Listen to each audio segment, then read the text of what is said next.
আসসালামু আলাইকুম, সকলকে স্বাগত জানাচ্ছি। আমি আহসান উদ্দিন নোমান। আজকে ফাইবারের একটি টপিক নিয়ে কথা বলবো, সেটা হচ্ছে যে বায়ার রিকোয়েস্ট কেমন হওয়া উচিত আমাদের পক্ষ থেকে।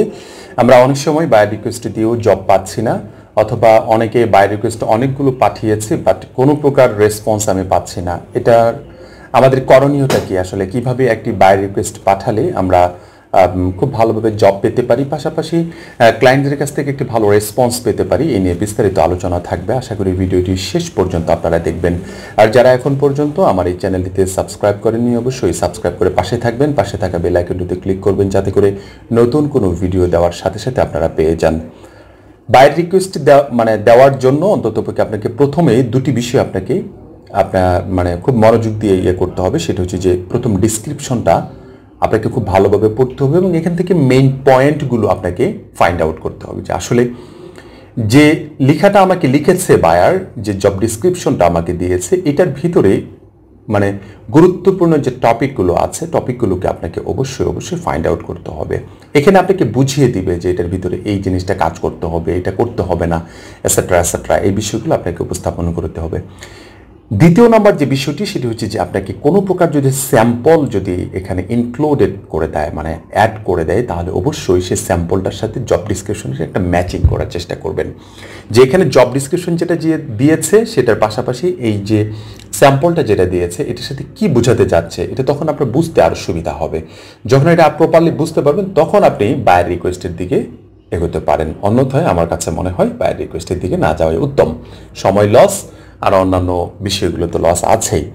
এই জন্য এই দুটি বিষয় সর্বপ্রথম দেখার পর আপনাকে আমি 5টি পয়েন্ট বলবো। 5টি পয়েন্ট আপনি যদি মেনটেন করতে পারেন, আমার কাছে মনে হয় আপনি খুব সুন্দর করে একটি বায়ার রিকোয়েস্ট লিখতে পারবেন এবং বায়ারকে আপনার মতো করে মেনটেন করতে পারবেন, আশা করি ইনশাল্লাহ। সর্বপ্রথম যে বিষয়টি সেটি হচ্ছে যে আপনি জব যে বুঝেছেন, ঠিক আছে, এইটা বায়ারকে বোঝানো যে আপনার জবটি আমি পড়েছি, অথবা আপনার জবটি আমি প্রপারলি বুঝতে পেরেছি, আপনি যা লিখেছেন আমি এটা বুঝতে পেরেছি। দ্বিতীয় নাম্বার যে বিষয়টি সেটা হচ্ছে যে স্যাম্পল যে বায়ারটা দিয়েছে, স্যাম্পলের কথাটা আপনি উল্লেখ করতে পারেন, অথবা আপনি এ কথাটা উল্লেখ করতে পারেন তোমার জব ডিসক্রিপশন অনুযায়ী তোমার কোনো স্যাম্পল পাইনি, ওটা কোনো ব্যাপার না, বাট আমার একটা সিমিলার স্যাম্পল আছে, সেটা তুমি নিতে পারো অথবা দেখতে পারো, আমি অ্যাটাস্ট করে দিচ্ছি তোমাকে। এটা আপনার কিন্তু জব ডিসক্রিপশনে লিখবেন, আপনি যেটাকে অফার করবেন সেখানে লিখবেন।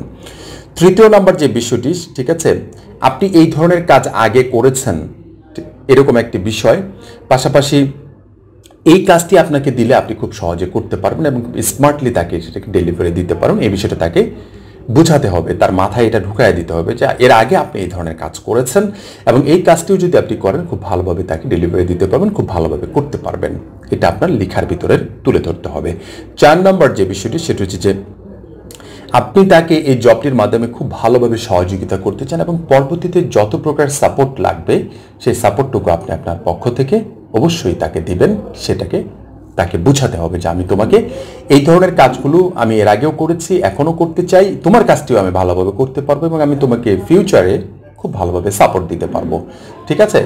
তাতে করে তোমার পার্সোনাল কাজ অথবা তোমার জব অথবা তোমার কোনো ই কমার্স সাইট, যে কোনো এটসেট্রা হতে পারে, তুমি খুব ভালোভাবে এটাকে এগিয়ে নিয়ে যেতে পারবে। আশা করি আমার সাপোর্ট তোমার প্রতি সবসময় থাকবে। 5ম নাম্বার এবং সর্বশেষ এবং সবচেয়ে গুরুত্বপূর্ণ যে বিষয়টি সেটা হচ্ছে যে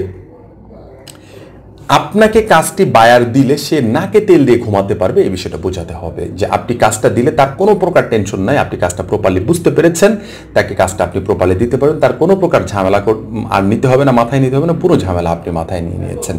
এই 5টি বিষয় যদি আপনি ক্লায়েন্টকে সুন্দরভাবে যদি বোঝাতে পারেন, আমার কাছে মনে হয় এই আপনি মোটামুটি 2-3 লাইনের ভিতরে খুব সুন্দর করে বোঝাতে পারবেন। আপনি একটু চেষ্টা করলেই পারবেন, ঠিক আছে। এরকম অসংখ্য ভিডিও আছে ইউটিউবে, পাশাপাশি আপনি এরকম অসংখ্য টেক্সট আপনি খুঁজে পাবেন, অথবা আপনি এর আগে যে বায়ার রিকোয়েস্টগুলো পাঠিয়েছেন সবগুলোকে একসাথে করে আপনি কিন্তু এটাকে একটা সুন্দর বায়ার রিকোয়েস্ট তৈরি করতে পারবেন।